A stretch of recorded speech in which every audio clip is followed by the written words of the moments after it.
How to unlock your natural ability to live longer. A mind body journey with Dr. Eva Selhub. Get ready to be captivated by the profound wisdom of her, a true expert in resilience, well being, and longevity.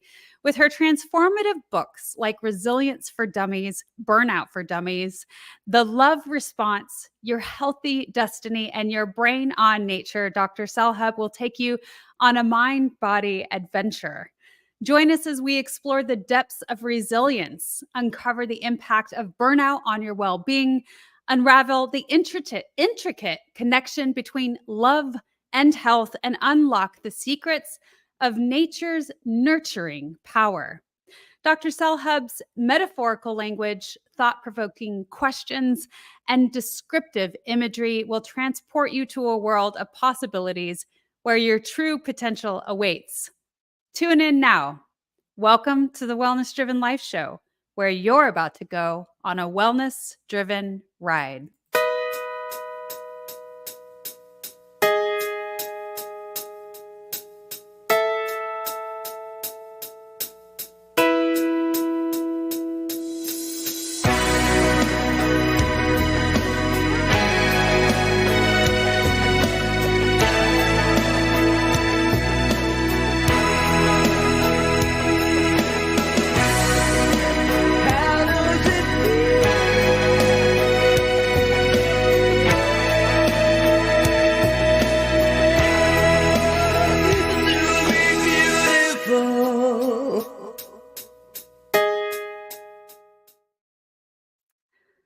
Welcome back. I'm so excited to introduce our guest. Let me share a little bit about her with you now.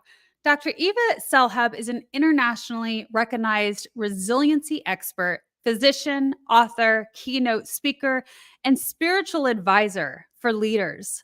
A wisdom carrier, Dr. Eva engages her clients and her audiences in transformational change and growth with her powerful energy, intuitive counseling, scientific knowledge, and practical mindset. Please help me welcome Dr. Eva. Hello. Hi, I'm so pleased to have you on the Wellness Driven Life Show. Welcome. Thank you so much. I'm really excited to be here and have this conversation with you. Yes, we're going to go on a great journey. You are like this plethora of information, and I'm so excited to share that with the audience. Let's get started. And Dr. Eva, will you please tell us a little bit about you? Let's get to know just who you are. Let's see. When I was 5, no, just kidding. I actually, I am a medical doctor. I was trained as a medical doctor. I worked as a primary care physician for some time. But way back when I started, which was a while ago in 1997, I also realized that it was important for me to learn other things. I actually had a pretty devastating experience in 96 when I was a resident. I was stuck with a HIV needle. We had a different virus that was killing people off back in the 90s. And I was exposed. It was a really bad exposure. I was one of the first people to go on what we call a post-exposure prophylactic cocktail of medications. I took 14 pills a day for 6 weeks. And it was obviously extremely devastating. I was able to witness that I had very poor coping skills. I just cried all the time. And the things that made me upset were very interesting when I look back now. What made me upset was I wasn't so upset about dying. I was upset about suffering. I was upset about the pain I was causing my family. And I was upset that I was going to die alone without love and never going to be able to pay back my loans. And so there was a six weeks of being on these medications that I bargained. I thought, what am I doing with my life? If there is a God, if you let me live, I promise I'll be a better person. All that sort of bargaining that went on. And when my test came out negative 6 weeks later, I still had to continue testing for a year. So I wasn't out of the woods, but I said, okay, well, I'm going to go and learn more about people. And I'm going to learn more about, I'm going to be a good girl now and not go down this fellowship track. And I'm going to take care of people. And I followed a midwife around, and I just really took this bargaining thing very seriously. And then even though I was, doing everything I was told to do, if you will, of being like following the rules and doing the right thing, I just went through a series of life events that brought me to my knees. So there was a needle stick, then my dog died, then my grandfather died, then somebody started harassing Country me song. that I had to take to court. And then my apartment burned down. I lost all of my possessions, everything, no renter's insurance. Then my father had a heart attack. He lived, Whoa. but he lived, but my insides died, if you will. I just became, it was Yeah. over a 5 month period, by the way. And I just became profoundly depressed. I met the darkness of my soul, did not want to, I just said, I don't get it. I don't understand why. Why me? Why me? I keep doing everything that I'm told. I keep following the rules. I think I'm being a good person. Why am I being punished? Why me? Why me? Why me? Yeah. And I was just kind of a robot. I wasn't suicidal, if you will, but I just didn't want to live. I didn't have the energy to live. And I went on like that for probably a good 5 months until a friend took me out to dinner and she said, "We miss you." And I really don't know what happened. I can't tell you, but it was like a light bulb went out up in my mind. And I said, I've been looking at this all wrong. I've been walking around saying, why me? As if I'm the victim of life, instead of asking, why not me? Instead of seeing this as a co creator of my life. Why do I see myself as a victim? Why do other people think this way? Where is this punishment reward thing coming from? Why are my coping skills so poor? Why am I thinking I'm so unloved when I look around me and everyone is still so supportive and nobody's left me, even though I've been a miserable wreck? I said, what is this all about?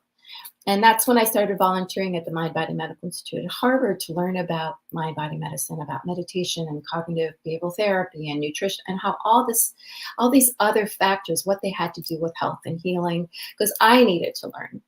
And when a year into it, they asked me to be the medical director. And so I did that part-time. I worked in my primary care practice part-time. And as I'm doing this now, this is back in the late 90s, and they're starting to change the model to what it is today, this incentive model that everyone is suffering through, where the doctors are basically said, your pay is going to get docked if you don't see enough people, and you'll get rewards if you see more people. And I thought to myself, the day I start looking at my patients as numbers is the day I have to leave. And so I left and I started studying with healers, and I started learning all kinds of esoteric wisdom traditions. I started Qigong, healing, energy work, started changing my mind and what healing is all about, and looking at our Western medical model and saying, wow, that's actually brand new. Real medicine is how they did it before. And so I opened up my own practice doing that, merging together different types of traditions to facilitate the healing process for my patients. I didn't want to be the person they came to fix. I was like, we're going to do this together.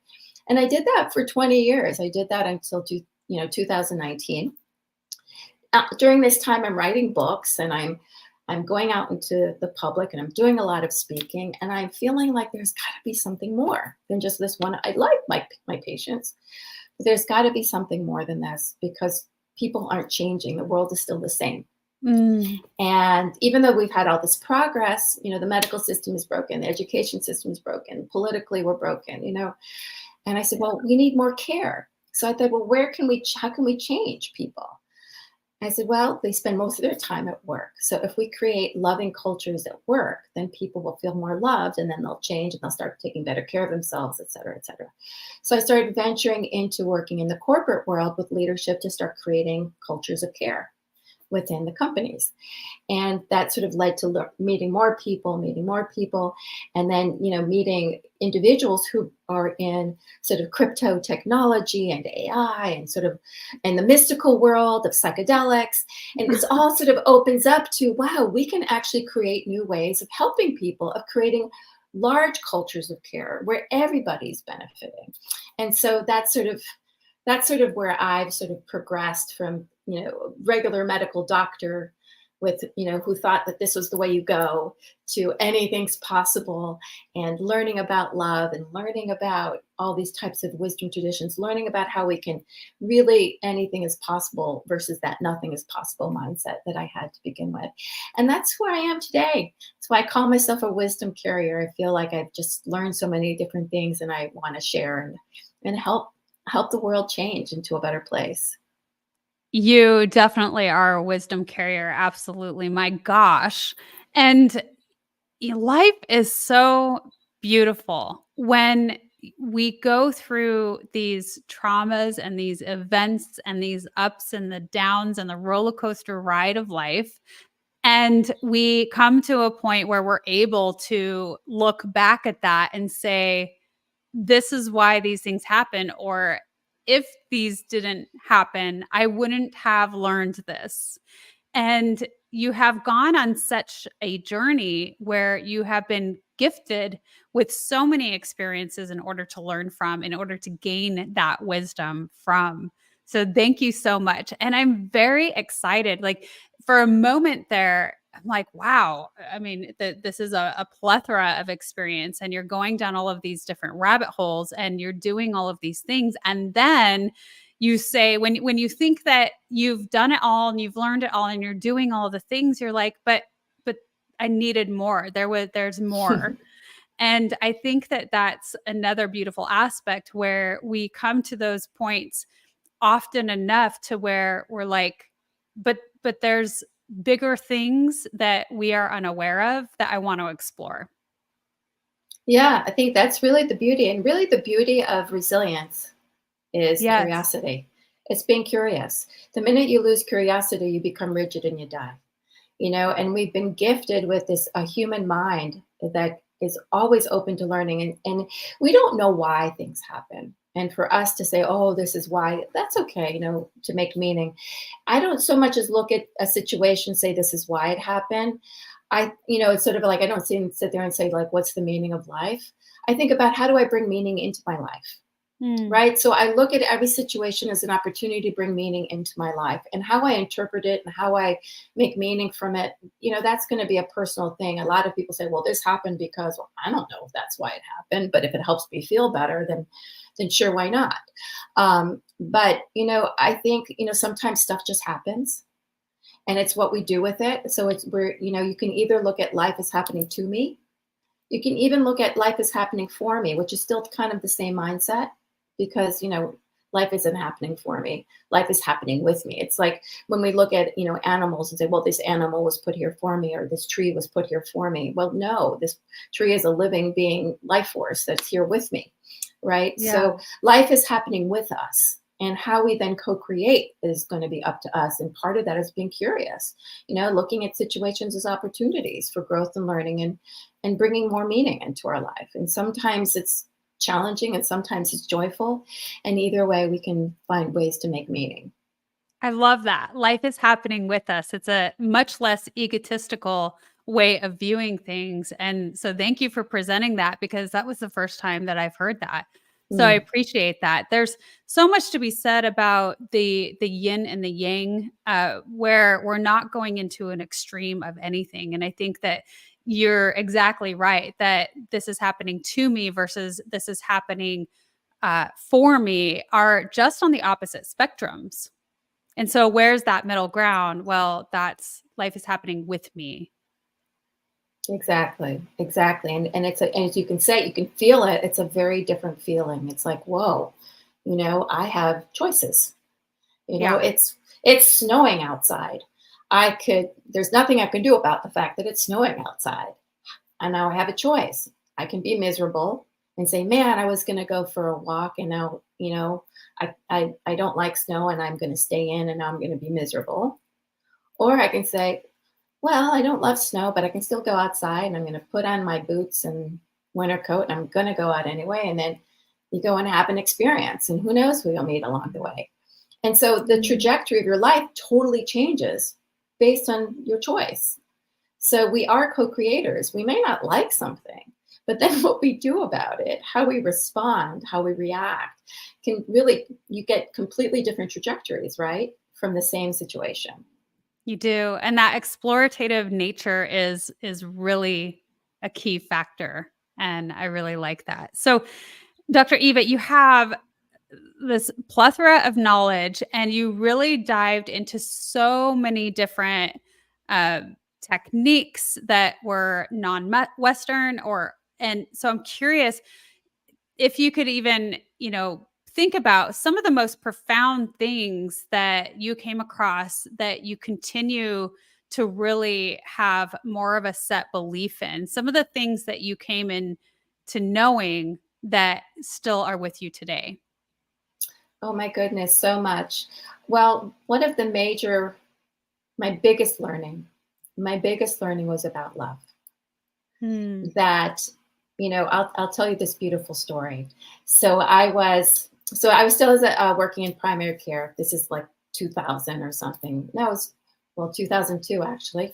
And I was stressed. They're changing our model over and making me see patients every whatever 5 minutes, 10 minutes. I'm having panic attacks in between each patient.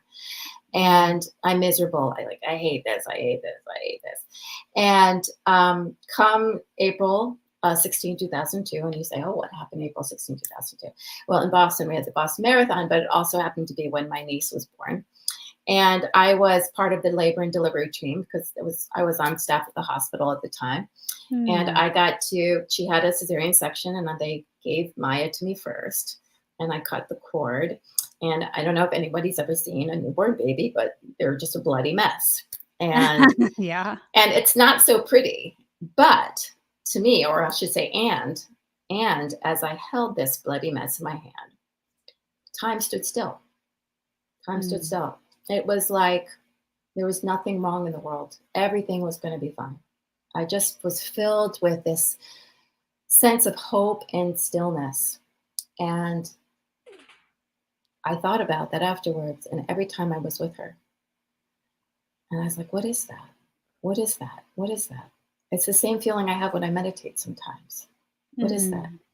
And I go and I do some research. I look up neurobiology of love.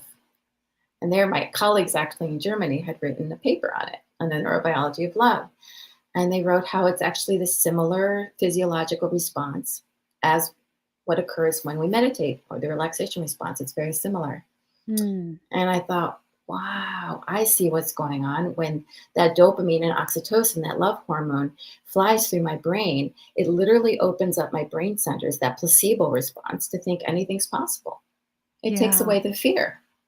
And I thought, wow, that's it. I said, if I could help people understand love and get into that place of love, then they can believe in themselves and believe anything is possible. And also, what's the problem? Why don't we do that? Because as human beings, we're default to the negative because it's what keeps us alive. If we walked around in love all the time, then we'd actually be dead because we wouldn't be able to run away from a lion or another predator. We're talking about wilderness as when we evolved. And so the thing I realized was that our core as human beings, whether it's the religious upbringing or culture, again, the paradigm that we've been taught that we're not good enough and that we have to, the only way we can be good enough is if we meet somebody else's expectations or societal expectations. So at our core, we don't know that we're loved. And then when we feel that love, everything goes away. That's when we feel that peace. And so that was my early discovery, which is led me to what I do today. But at the core is our belief in that Western traditions have said this for thousands of years, that at the core of our suffering is a belief that we're separate, that we're alone. And that, as opposed to that sense of awe, the sense of connection, that sense of totally, feeling loved, feeling safe, that is the opposite of that feeling of separateness. And when we're in that, I'm sure everybody in the audience has been in love at some point or another. You're just totally stupid, everything's okay. You can slam that door in my face. I don't care. I'm in love, and it is a physiological state. It's an energetic state. It's an emotional state. It's so many different things that that fills us up when we are in the knowing of it. We're better able to manage life. It doesn't make life not hard. It just means that we can manage life better. And that's why biologically we have oxytocin, we have love ingrained in our body to have it so that we can mitigate uncertainty and handle difficulty. And so that's something that is grown, from that 2000 when, and as she grew up, she would do that. She'd go, Auntie, I love you. And there's that feeling again. And so I was like, I'm going to get that feeling. I'm going to create it for people, which is what the love response was all about. And that has just gotten deeper, and that's gotten stronger in that knowing of letting people understand, giving that hope within, of knowing that when we truly build up that feeling of love within ourselves, we're able to handle things much more readily and easily. Yeah, absolutely. So there's so many things that I love about this. First off, I love that you want to investigate and go back into the science of why I'm feeling this way. And so it really, I mean, that's why you have been able to write so many books because of that discovery aspect that you have. And when we talk about love, I would love to know your perspective because you did touch on this that if we were in that love feeling all the time, we wouldn't be able to address the things that were important as far as our safety. And Hmm. so, I like to touch on that because there's so many people in this field, right, of the wellness community, et cetera, that really want to go all in on that, and yet it's not that's not the way that it should be. So I'm curious because I have not read your book yet. And what do you have to say about that as far as the importance of really knowing how to tap into it when the moment is right versus trying to reach that level on a consistent basis? So, so this is from a scientific perspective. I mean, there's many ways to go about explaining this, but let's go about it from a scientific perspective and an experiential perspective. So, the best way to think about this is what kind of mindset is best to make decisions: an emotional mindset or an objective mindset when you need to make decisions or communicate. Objective. Objective. So the key is to objectivity. So for us to be to navigate uncertainty, navigate hardship, manage our world best, it is ideal to be objective Mm. and non emotional. Correct? Anybody who owns a business, anybody who needs to make hardcore decisions, we know when we're emotionally attached, it's very difficult. You know, when you take things personally, it's very difficult. So this isn't about loving everybody and loving everything necessarily. It is when you start going into like the more spiritual aspect of things. But it's about being able to be aligned Yeah. and unattached so that I can make appropriate decisions as needed. And we do that by shutting down the stressors, by regulating the stress response more effectively. And we do that by taking care of our own belief system. So for instance, Mhm. if I were to, be able to move across time in this computer and tap you on the shoulder, you would feel the tap on your shoulder. But if I were to tap you on the shoulder and there was a big ulcer there, you'd scream high holy murder. And Yeah. you'd go into all sorts of assumptions about how doctors are insensitive or that I'm insensitive or whatever it is. You would get triggered, not because I was doing anything to hurt you, but because you had a wound there that I wasn't paying attention to. And now your assumption is that I was hurting you or that I was whatever. All the assumptions, the all or nothing statements come out when we do that. You never take out the garbage. You always do this. I can't, Mm. take this one more time. When we say those things, those are cognitive distortions based on the fear response, Yeah. based on being triggered. It's not true. It's just the way we're feeling at the moment. So if that wound wasn't there, it would just be a tap on the shoulder. So love helps us heal those underlying wounds, help heal that underlying belief that I'm being hurt or that I'm being disrespected or whatever it is that I'm walking, that chip that I walk around with all the time. It helps us heal that. One, two, it helps regulate that physiological response so that I'm calm and grounded and it can see that you're just tapping me, not paying attention, that you don't mean any Right. harm. Okay, so I'm better capable of having compassion, being able to, see the situation for what it is. So that's what mindfulness and mindful compassion and Yeah. the meditations and all those types of techniques bring us into center so that we can deal with what's going on. The key is to care without caring, right? If I Yes. don't have an emotional response, I care, but I don't care because I'm not taking it personally. So why do Right. people have an emotional response? Because your psyche is taking it personally, and nothing is personal. Everything's happening with you, not to you. Mm. So that's where that starts coming in. So the love part is the reprogramming. We Yeah. reprogram underlying beliefs. We reprogram that physiological response so that when stuff does come at us, which it will, we don't take it personally and can navigate it like the Matrix. You are so full of wisdom. Thank you so much for giving your perspective on things. It just makes things so much more clear to understand that, and really understanding that that belief system is also one of those key players in all of it. So thank you so much. We're going to move into our first commercial. And when we get back, I can't wait to hear a little bit more about. Let's go into the nature aspect of one of the books that you've written. Stay tuned. Are you a practitioner or a coach listening to this? If so, I would love to ask you, do you use hypnotherapy in your practice working with clients? And if not, would you like to? The power of hypnotherapy is limitless. And so often we experience our clients struggling to reach their goals. It's because they're coming up against their own brick walls and getting stuck. But you can help them through the power of hypnosis break through all of that, working with their unconscious mind to put the suggestions in, to have them taking the action to achieve the results that they want. They are thrilled with your coaching techniques. They're getting the results they want. You feel amazing because you are helping your client get the results they want. It's a win-win. And another win is that it's an added revenue stream for you in your business.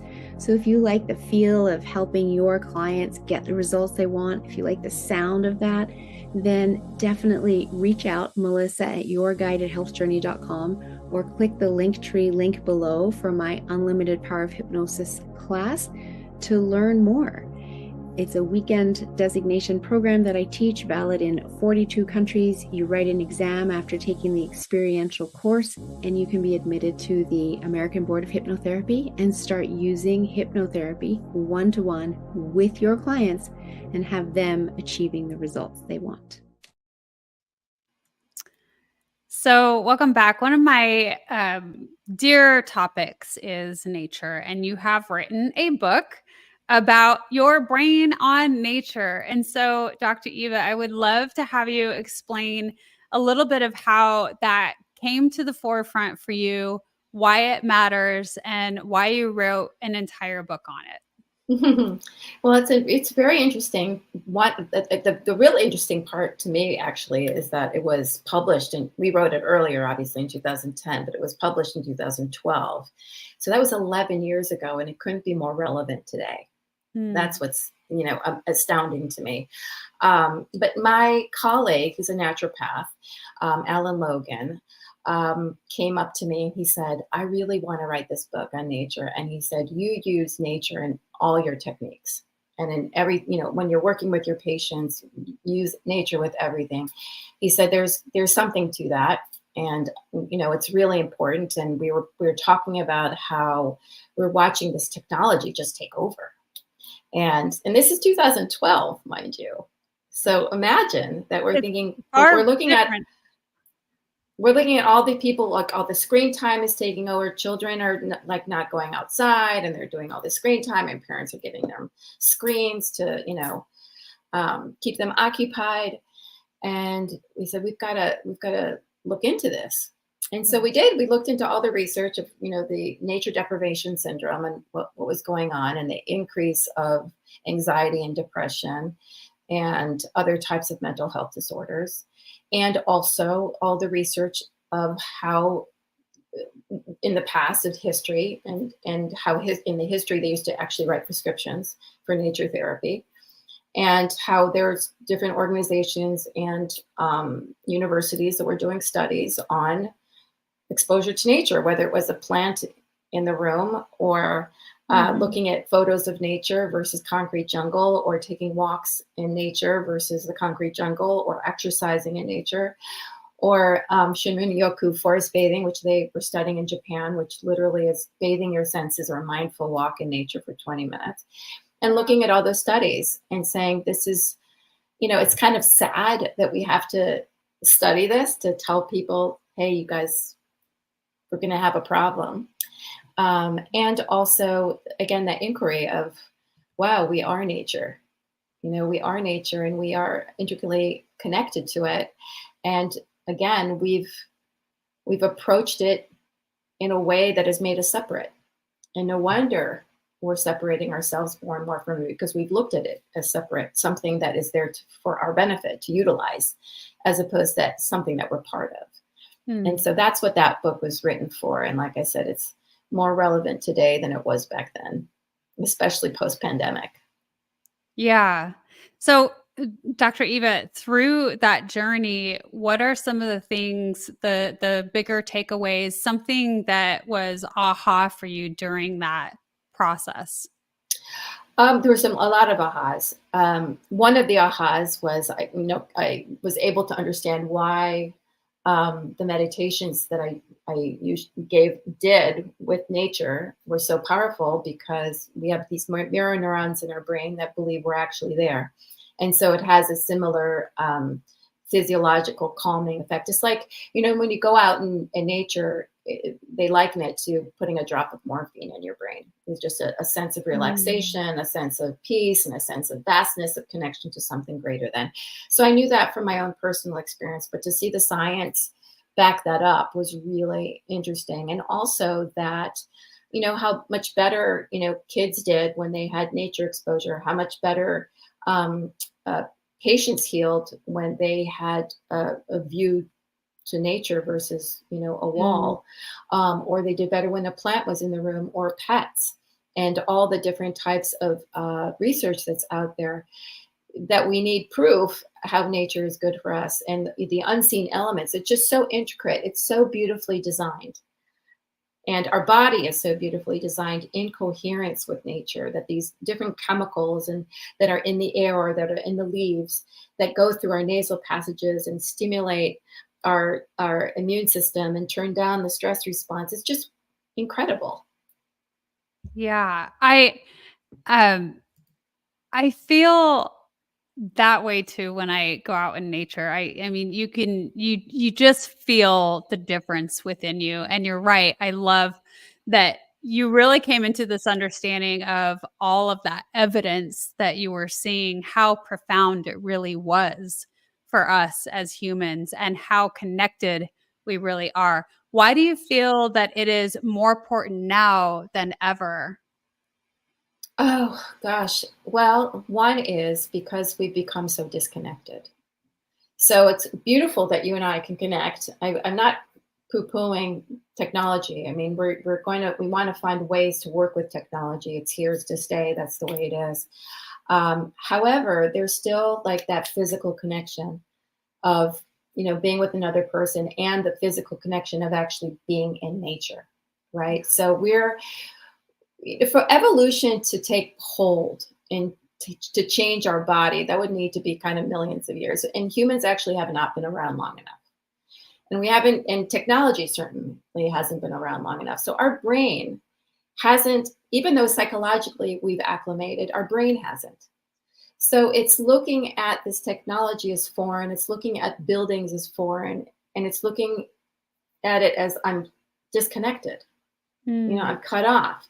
Yeah. And so we had this pandemic that literally cut us off from one another.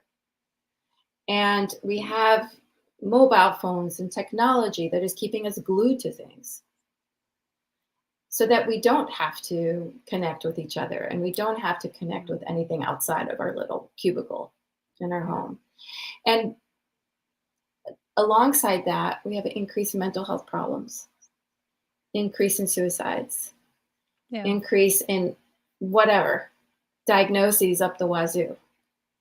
Was it because this stuff was always there and that we didn't have diagnoses, or are we getting more of it? Is there more mental health awareness? We don't know. But it seems more people are complaining about it. Yeah. And maybe didn't feel like they could complain about it before, but they are. And we know that when people spend a mere 20 minutes a day in nature, they feel better. It improves anxiety and depression, improves stress, the stress response, improves healing. 20 minutes, right? So whether you're gardening, or you go for a walk in nature, or you sit by the beach, or whatever it is you do, just lie there in the grass, we know that that's going to be beneficial. Or bringing plants into your house, or having photos of nature on your desk. We know that that's going to be helpful for mood and relaxation and reducing the stress response. And so we're living in a world where everything feels like it's falling apart. And we're not really sure of anything anymore, right? Everything's sort of like, what? Like I said, I think the beauty of the pandemic is it made people reassess their values. What is valuable to me? And that's really wonderful. It's a wonderful thing, because what's really valuable is our planet. What's really valuable are the people we love, our people. What's really valuable are, having food that is healthy and has its nutrients in it, in our body. So again, it's what's really valuable is time, having time to do things we love, right? Not just being workhorses all the time. So people are reevaluating the way things have always been done. And my hope is that they get out in nature and expand their point of view to be connected to something greater than, and imagine a life that can be greater than. And we do that by remembering that we are nature and we belong in nature, and we need to have a relationship with nature. That being said, Dr. Eva, what are some of the things that you're striving to work towards now? Because I know that this is something that you're passionate about. What are some of the things that you are wanting to change for us in order to evolve in a better light? Well, what my hope is to ignite more hope, inspire hope in people, and not to give up and just live with the status quo. I want people to know that so much more is possible, that it's possible to engage in the richness of life. And we do that by starting out with ourselves. We do that by starting out by allowing ourselves to experience joy, allowing ourselves to be mindful, to start engaging our senses in the experience of being present, and learning how to engage in life in a different way. And so my bigger goal is, I love working with people individually. That will never end. And also, I also love working in the corporate environment, working with that environment to create cultures of care. I love all of it. And also working with thought leaders, working with people in high tech and technology, mystics, people in the psychedelic space, because we're finding that's really helpful in helping mental health issues, and also, again, helping people imagine a new paradigm. How can we collectively change our paradigm, change the way we treat each other, change the way we do business together, change the way we take care of ourselves? This is about sort of really changing creating a new culture, and creating a culture of hope versus a culture of fear. And so that's sort of my bigger mission. Yeah. I appreciate that so much. That's one of the greatest things about when you start really being so passionate about certain subjects and getting out there. You've written the books, you did speaking engagements, and now you're connecting with other people who are passionate about similar things. And together, we are able to brainstorm some really incredible opportunities in order to create that new reality for the collective. And so I'm very curious, because I don't personally know a lot about it, and maybe people on the audience would be interested to know, but more about that psychedelic realm. What is that like for you? How did you come into it, and what have you learned? I have to tell you, it's pretty cool. So, I would think so. It's really cool. I mean, I've been mystical, and I've been intuitive, and I've been doing intuitive counseling and working mystically with people for 20 years, and also working with spirituality. So anybody that comes with any spiritual belief system, we work with that, and we use that in meditation and all that sort of thing. So just to suffice it to say, I've been doing that for a really long time. And in the past year or so, I've also been connecting with other people, many of them doctors, who are also science meets spirit doctors, who are psychiatrists who've gotten involved in the psychedelic realm to help their patients. Many of whom who have post-traumatic stress disorder, or bipolar, or other different kinds of depression that hasn't been able to be treatable by medication. And, again, it's this notion of, we've been taught to believe certain things. You've been taught that an apple's an apple. What if it was something else? Mm. Right? So the psychedelics, they do sort of, they change the sort of the pathways of the neurons, right? So that you can have a sort of a larger experience of yourself and of life, and done with correctly with the right therapist or person who can help you integrate. They can help you make meaning of these experiences that you're having. And now they also have microdosing of these psychedelics, where people take small doses over time. They don't have this sort of this big blowout experience, but small doses over time, again, that help them sort of remove some of the suffering out of the equation, so that they can actually then make meaning and move out of this sort of stuckness that they're in, to sort of, again, it's imagine like new neuron pathways are being formed to get you out of this stuck loop that the brain is in. So you're saying sort that of this, there's long-term effects that are yes, happening yes. because those neural pathways are being connected and formulating that I'm not even saying it right, but yeah, they're connected. So it's That's already right. done. So it's a long-term effect. Absolutely. Especially when you have the right person that's working with you, the right therapist. And I mean, there's all different kinds of treatments out there right now. There's researching a lot. There's looking for legalizations of some of these, and also then there's the sacredness of plants. Every plant has energy. Every Yeah. plant has spirit. So I call plant spirit medicine. It's not just psychedelics. It's, your oregano has an energy to it, has a spirit to it.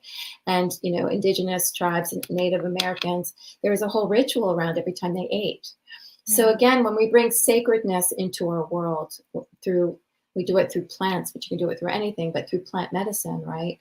You create a healing for yourself, and you create a healing for your world. And that that richness, that sacredness that we start bringing in, so we can learn from Western traditions and how to go about doing that. So I'm not an advocate of everybody going out there and doing psychedelics, because again, it would be just like everything else.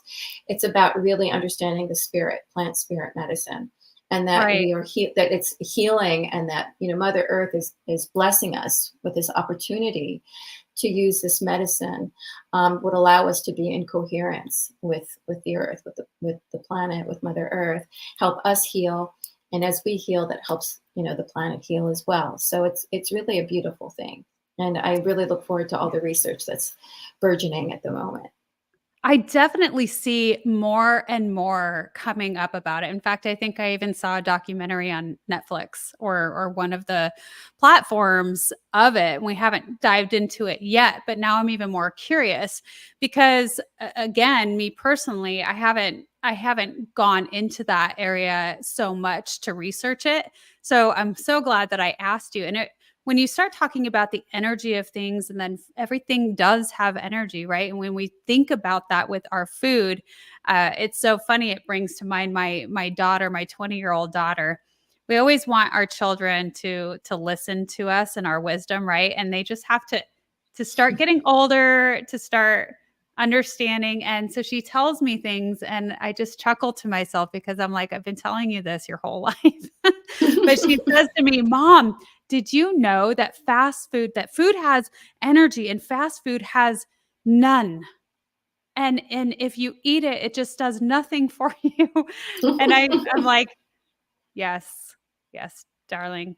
So Well, I just I wanted to add to that, actually, talking about energy and plants and the ecosystem, right? So how we are nature.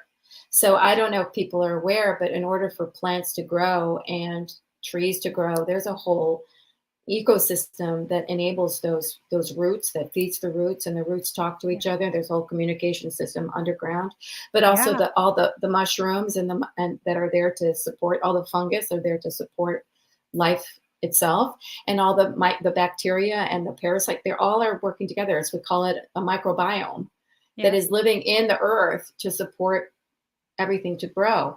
Well, we have a microbiome too in our gut.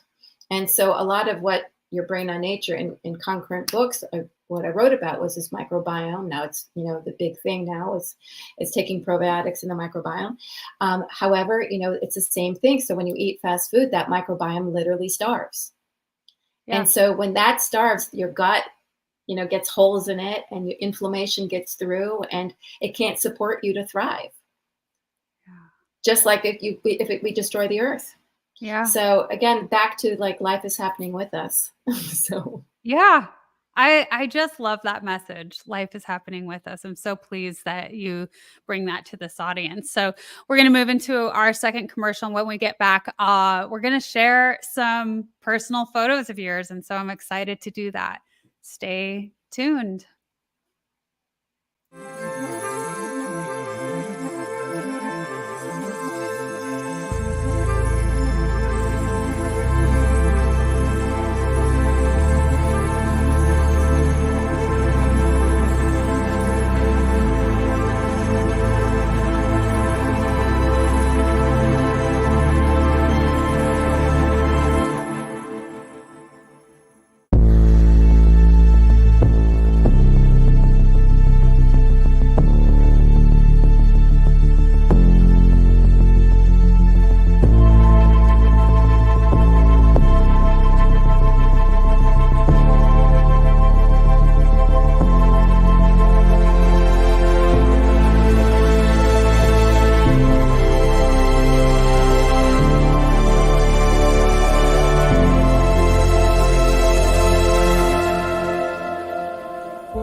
So I am looking forward to bringing in some of your creations here.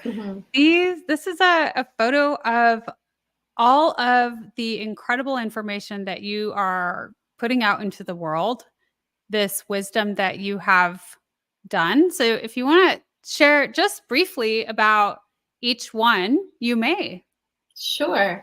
Well, I told you about the love response. That was my first birth, and that was really based on that experience that I had with little Maya, and then researching it and working with that physiological response with my patients, and coming up with this book. So it's a prescriptive book. It's based on 287 scientific references and my personal and clinical experience. And it's a science meets spirit book that gives you the why, and then it gives you the how. Mm. And your brain on nature, I also told you about. And your health destiny was actually the 20 years of my practice in a book.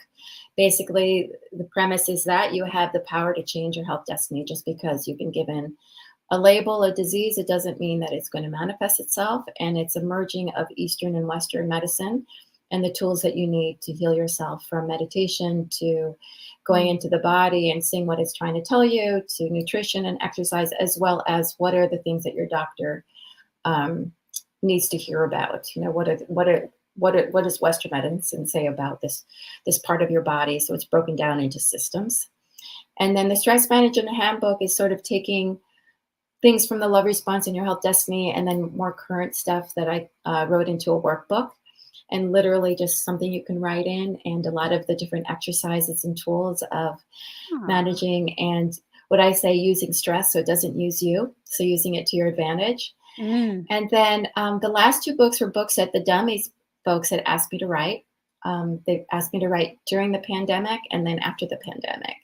Wow. So knowing that my work had been in resilience for this 20 years, they asked me to write Resilience for Dummies. And that's Really, pretty much everything that I've been doing, and also the work that I was doing also in the corporate sector.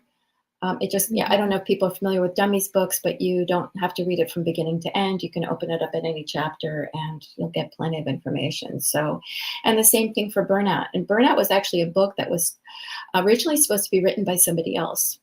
And he backed out. He said, "I've got too much going on. I'm going to burn out if I I'm write this burning book."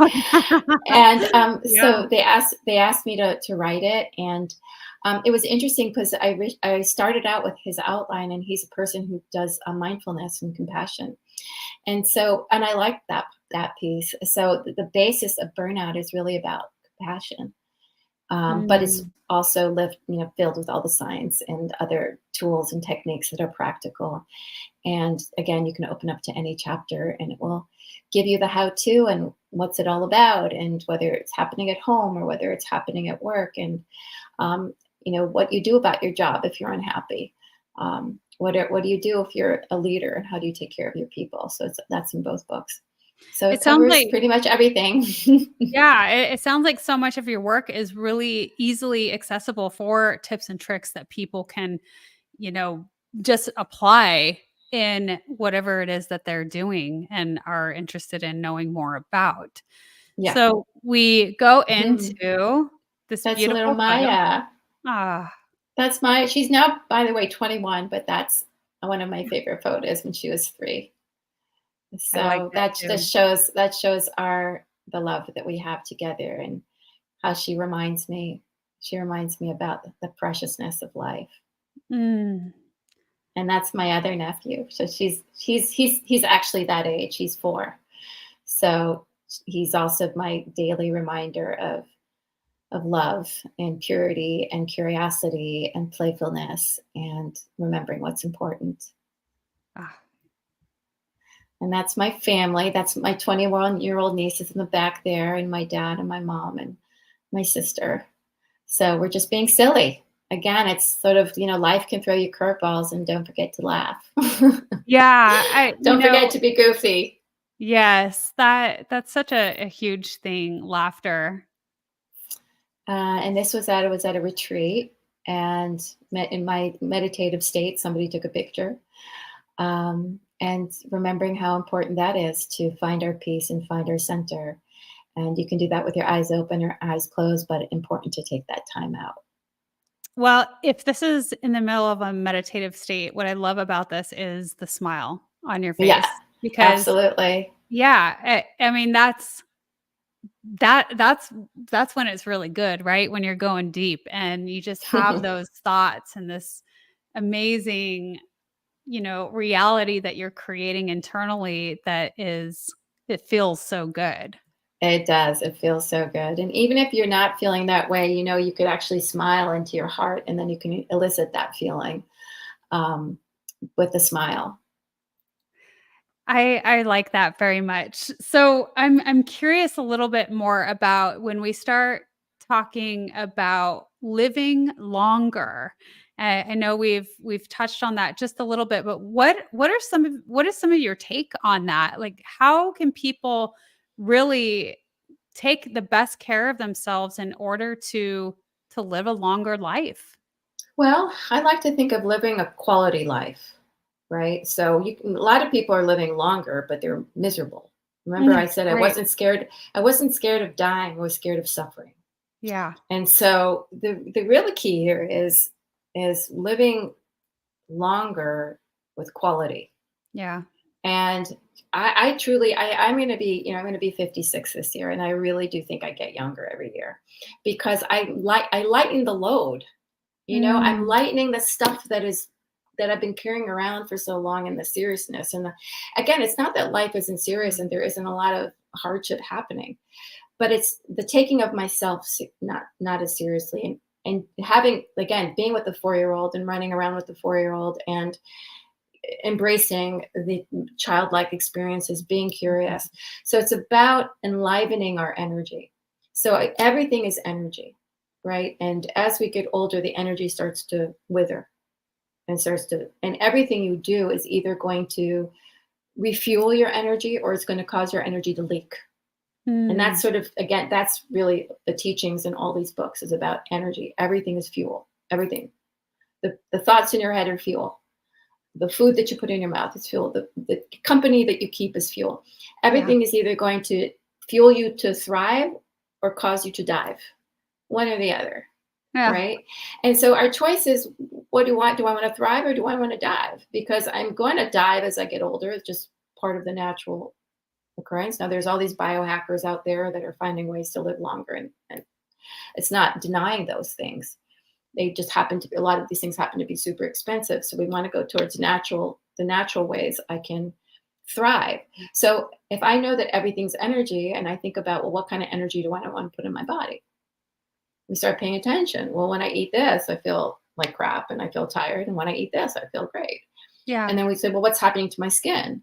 And when I put this oil on my skin, what happens? And when I put this whatever makeup on my skin, what happens? Like, again, we start really looking at, with me, right? What's in alignment with my nature and my what is nurturing my nature, both physically, mentally, emotionally, spiritually. Yeah. So what is nurturing that? And it's going to be different for different people. However, there are certain things that are going to be the same, which is this is what I call the 6 pillars. The 6 pillars of resilience, which is my physical vitality, what's going to support me to thrive physically, getting adequate sleep, having a meditation practice, getting out in nature, eating nutrient-rich food, right? So those things that people talk about, but that is really physical energy that's going to allow me to have physical vitality. The other thing is my mindset. Do I have a growth mindset or a limited mindset? Am I looking at things as opportunity? Am I curious? Am I open? Or am I fearful all the time and negative? Because that one's going to cause rigidity, literally. Yeah. And I'm going to break. I want to be pliable so that something gets me, I can bend and come back, right? Little babies like falling, bounce right back up. We get older and we fall like, oh, I think I broke something, right? And so that's what happens when our mind is either flexible or rigid. Literally, it happens to your brain cells. Okay, so it's everything. You can liken everything to the same thing. So our mindset, emotions, when our emotions are fluid, right, as opposed to rigid. So it's working on emotional balance, mental, our mindset, emotional balance. So that's 3. 4 is our relationships. Or is there circles of receiving and giving in our relationship? Are they supporting? Do we support? Or are they threatening? Do they take away? Or so you can be with an energy vampire, right? Right. So that's the 4th one, is our relationships. The 5th one is spiritual connection, like our ability to make meaning from our situation, our connection to something larger. Again, whether that's nature or spirituality or religion, whatever that may be. But it's something that we know allows us to be healthier, to live longer. That's another form of energy. And last but not least, it's that knowing that I do not exist on my own, that I am, as an individual, not alone, and I affect everything around me. Just community. like a pebble or a boulder, not only community, but being a pillar in the community, being a leader. Every single person is a leader. Yeah. Because you affect everybody else. Yeah. Right? So it starts with us. It starts with us. Exactly. Yeah. And now when you have resilience, now resilience has 2 sides. It has just like a bell-shaped curve. Right? So there's a curve of where we might be unresilient. We could be right in the middle. Yeah. And then you can kind of go either way when something hard happens. Or you could be all the way over here at the flourishing end. Or you could be on the burnout end. Right. That you just get knocked down so many times, you eventually end up burned out. Or you've cultivated your pillars and you're engaged and you find meaning and you have wonderful relationships and you're maintaining positive emotions. According to Seligman, those are the PERMA, you're flourishing. So when I'm flourishing, it's going to take a lot to get me to burnout. If I'm over here in resilience, it's not going to take much to get me to burnout. So these are the things that we can cultivate to help us flourish.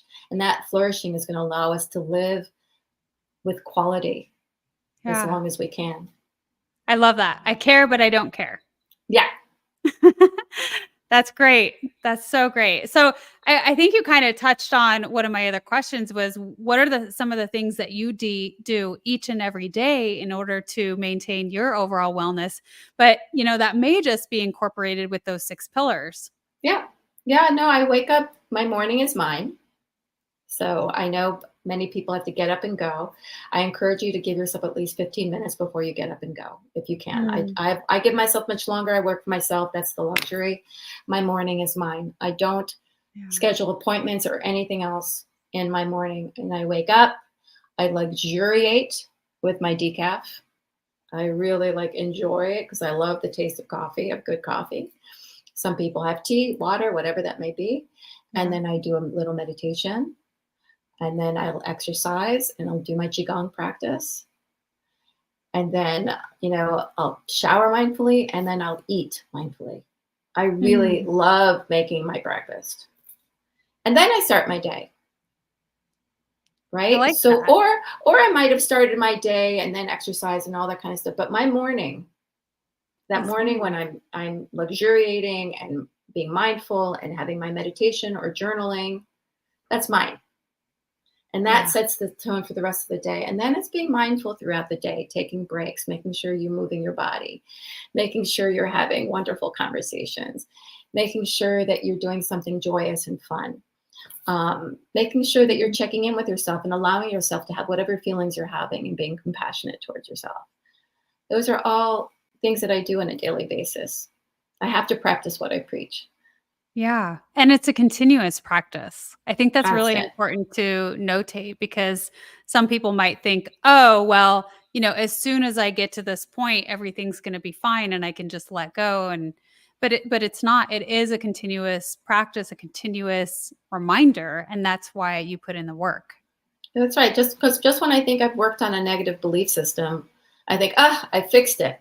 I no longer feel this way. And then something happens and there it comes out again, and so it's sort of it's thinking about how deep is the wound, and the superficial ones we can heal pretty quickly. The ones that have been there over a lifetime or ones that are ancestral, that our parents have and we've been carrying, those might take a while, and so you think of who are the people that are your biggest lessons. And I think Ram Dass might have said this. He said, the day that you can be around your family and stay cool is the day you're enlightened. Oh, so something like that. I think I'm misquoting him, but it's something of that nature. But it always cracks me up.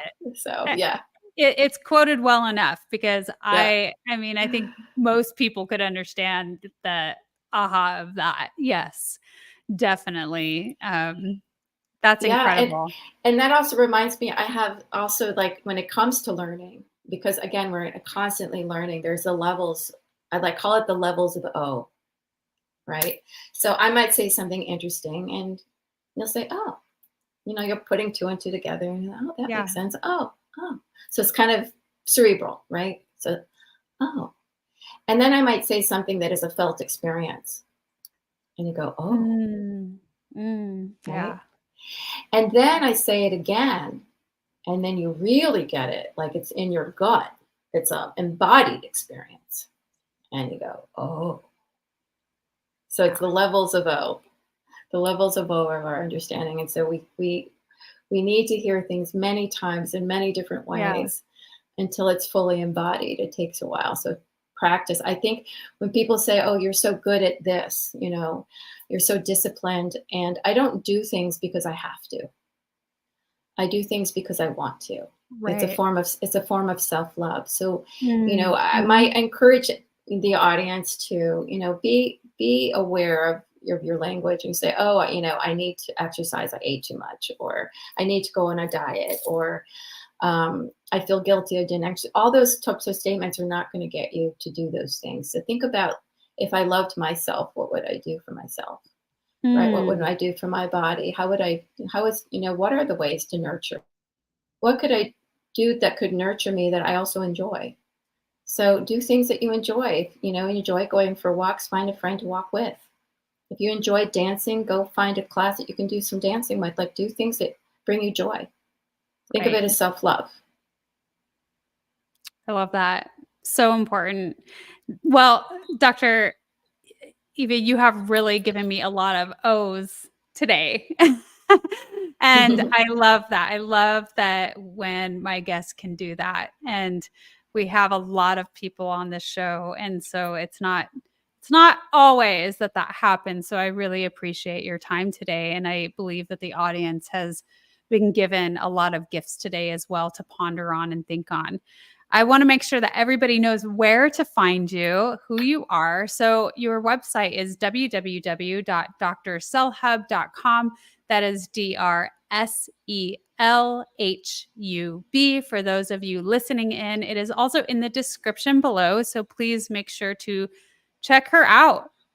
Buy her books, read the books, because I know that they are giving so much more insight than what we have had here today.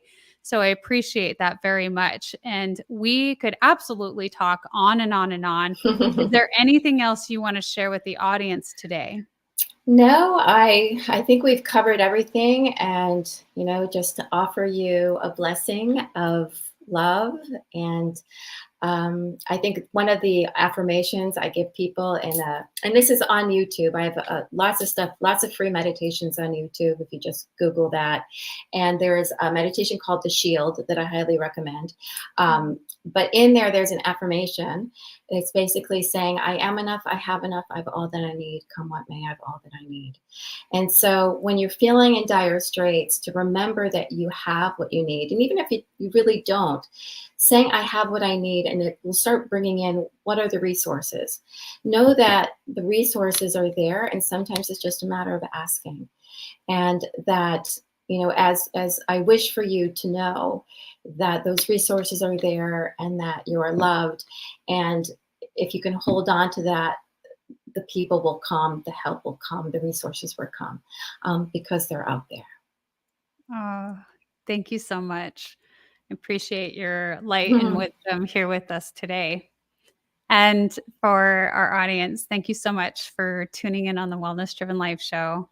Goodbye for now, and we will see you next time. Thank you.